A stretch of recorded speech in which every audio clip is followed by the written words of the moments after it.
ഏതോ സാഹചര്യത്തില് നന്ദനും ഇസബെല്ലയും കാറിൽ ഒരുമിച്ചുണ്ടായിരുന്നിരിക്കാം. അല്ലാതെ മോശകരമായ ഒരു പ്രവൃത്തി ഒരിക്കലും നന്ദന്റെ ഭാഗത്തുനിന്നുണ്ടാവില്ല. അത് ദേവിക സംശയിക്കേ വേണ്ട.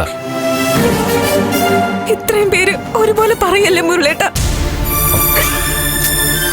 ആൾക്കൂട്ടത്തിന്റെ മനഃശാസ്ത്രം അങ്ങനെയാണ് ദേവിക. അവർക്ക് സത്യം എന്താണെന്ന് അറിയണ്ട. ആഘോഷിക്കാവുന്ന രീതിയിൽ ഒരു കുറ്റവാളിയെ കിട്ടിയാൽ മതി.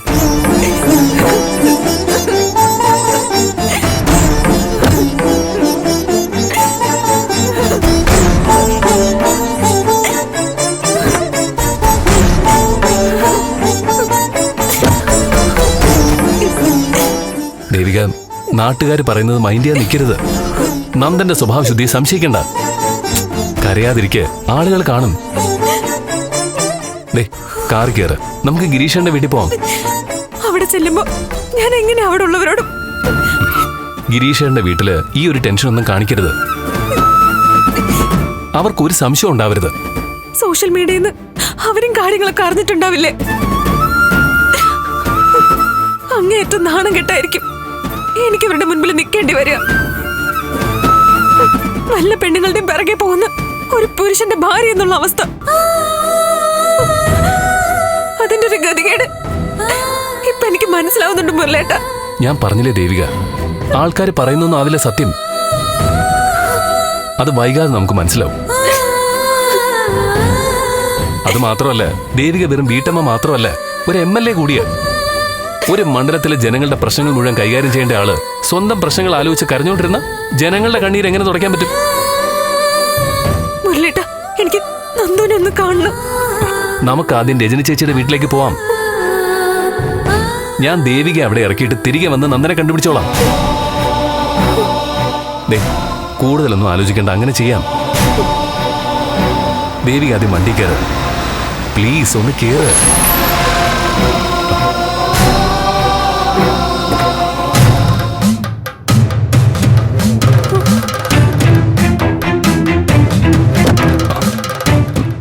ചന്ദ്രമതി മാഡം, വേഗം കണ്ണുടയ്ക്ക.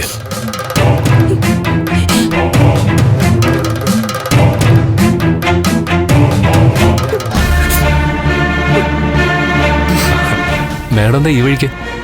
ഞാനൊരിടം വരെ പോയി മടങ്ങി വരുന്ന വഴിയാ. ദേവികയെ കണ്ട് വണ്ടി നിർത്തിയതാ.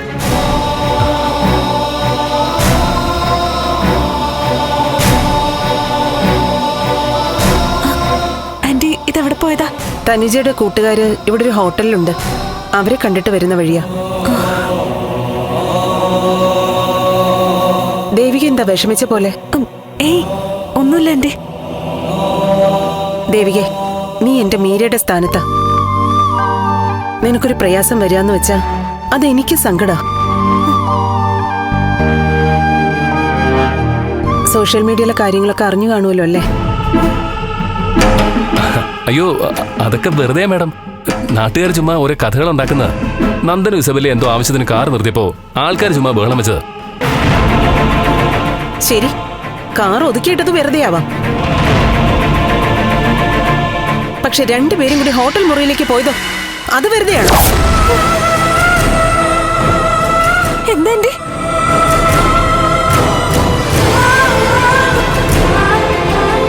ദേവികെ, നിന്നോട് തുറന്നു പറയുന്നത് കാര്യങ്ങൾ നേരെയാക്കാൻ വേണ്ടിയാ.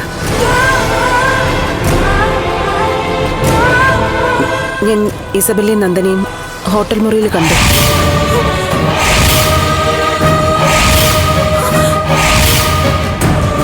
തനുജയുടെ കൂട്ടുകാരെ കണ്ടിട്ട് ഹോട്ടലിൽ നിന്ന് പുറത്തിറങ്ങാൻ തുടങ്ങുമ്പോഴാ തൊട്ടടുത്ത മുറിയിൽ നന്ദനെയും ഇസബെല്ലയും കണ്ടത്. ഞാൻ ആകെ ടെൻഷനിലായിപ്പോയി. ഞാൻ ചോദ്യം ചെയ്തപ്പോ നന്ദൻ എന്നോട് തട്ടിക്കേറി. എനിക്കാകെ സങ്കടമായിപ്പോയി. ഞങ്ങള് ഗിരീഷന്റെ വീട്ടിൽ പോകാൻ നിൽക്കായിരുന്നു മാഡം. ദേവികെ, ഒന്ന് ശ്രദ്ധിക്കണം. ഞാൻ കൂടുതൽ പറഞ്ഞ് നിന്നെ വിഷമിപ്പിക്കുന്നില്ല. ശരി മുരളി.